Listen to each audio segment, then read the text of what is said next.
Hey there, everybody. Welcome to In Theory video number 2. In this one, we're going to talk about Metallica, Enter Sandman.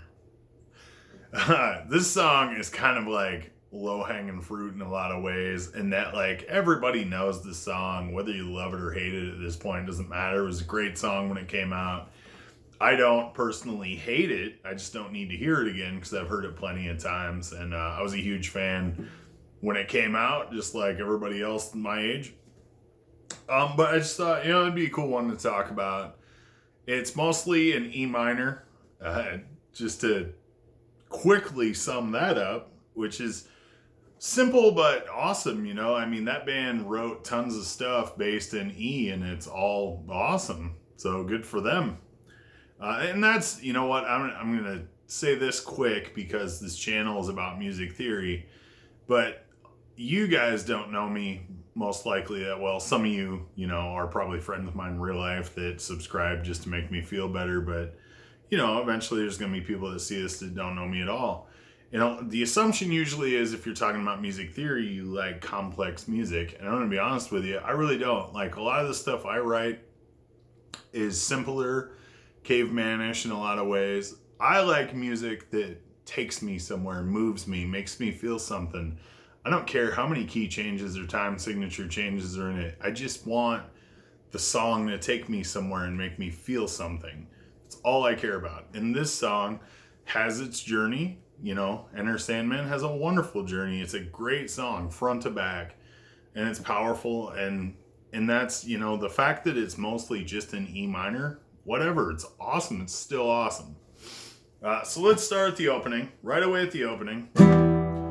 Really, that's the chord it's based on, which is an E minor chord.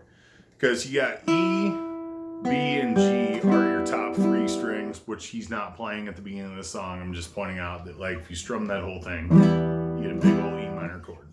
Right there's an E, there's a G, so you got your E minor dyad, and you're hitting a lower E, okay? You got flat 5 of the key. And then it goes there to that A.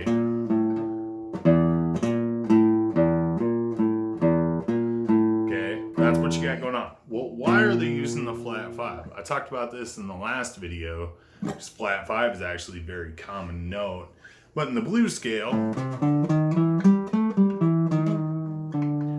flat 5 is what gives you that cool sound, and it can push into or pull out of certain notes depending on how you're using it. Metallica, if you really dig into their playing style in general, it's very blues based. A lot of people wouldn't think so, but if you look at the notes they're using, the keys they're using, the kind of things they do, very blues based. This song is no exception. So you get that flat 5. And the main riff, when it finally goes, flat 5. It's just 0 octave, flat 5, 4. And that's, pretty big in this song. When you get to the verses, a lot of chucking on the E, and then you've got that in there, which is cool because blues is, you've got your chord, but they use the 7th a lot. So when you really think about what's going on there, so let's do that same chord we were fooling with right away and drop to there. I've got an E minor 7 chord. Or you can go back here, do that, and I've got an E minor 7 chord. And that's really what that's implying.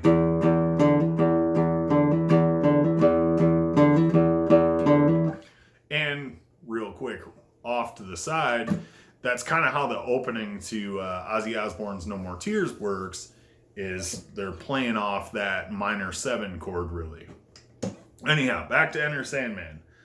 From there, there's nothing really crazy to note in the riffs that stands out as odd, other than when you get to the chorus, you've got that.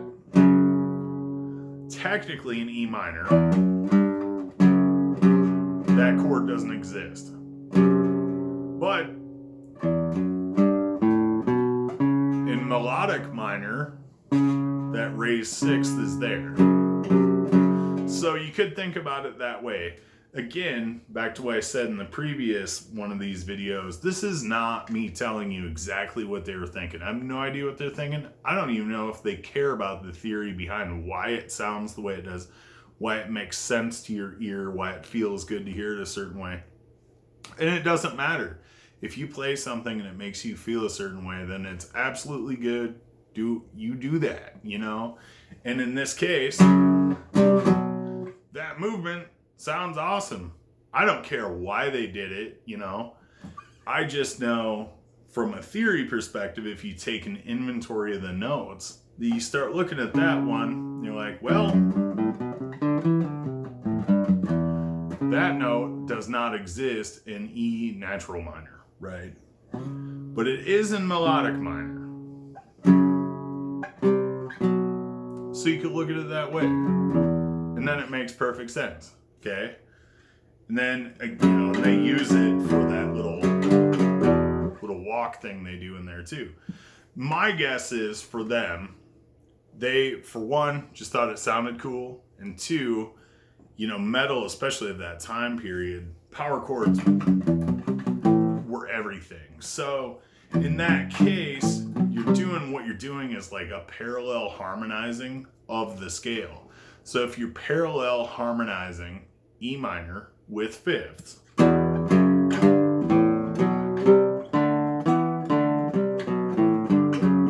that's what you get. And it still sounds like E minor because you're doing this harmonizing in a parallel fashion. So that's all I want to talk about on Enter Sandman. Really, there's not like, it's not crazy complicated. I don't want to say it's super simple, you know, especially once you get to the solo section. It's not like just anybody can play that. And I didn't dive into that too much to see if like maybe Kirk's using more natural minor, harmonic minor, maybe more melodic minor. When you listen to the song sonically, you know, you definitely, you're hearing a lot of, you hear the E constantly. It doesn't matter what they're playing. Even in this, it almost has to go there, you know, it's just the way it's constructed. So yeah, there's I'm gonna do more of these videos because I think it's kind of fun to take an inventory of songs that people know and look at, you know, through music theory, why maybe it makes sense to your ear. Or the next one I'm gonna do, it's gonna be a little bit more complicated, but it still sounds good to the ear, and hopefully I can explain why through theory it sounds good to your ear. Yeah, we'll go from there. Thank you for watching. Having a wonderful day. Again, I'm not going to play the songs in these videos. I'm not looking for copyright strikes. I'm not trying to get in trouble or any of that stuff, as they're already songs that exist that people are aware of. So it's like, this might be a cooler way to kind of dive into some theory stuff. Have a wonderful day. Thank you for watching.